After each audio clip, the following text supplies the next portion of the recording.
नहीं देखा सीरियस।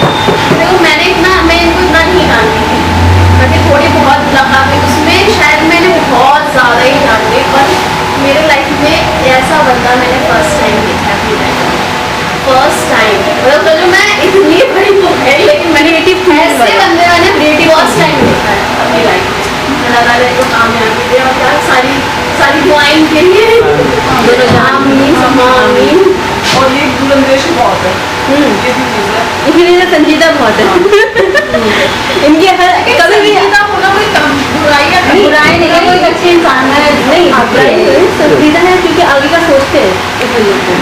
बिल्कुल आज मैंने मुझे पर्सनली मैसेज सभी को किया, लेकिन मुझे किया तो मुझे बहुत अच्छा फील हुआ।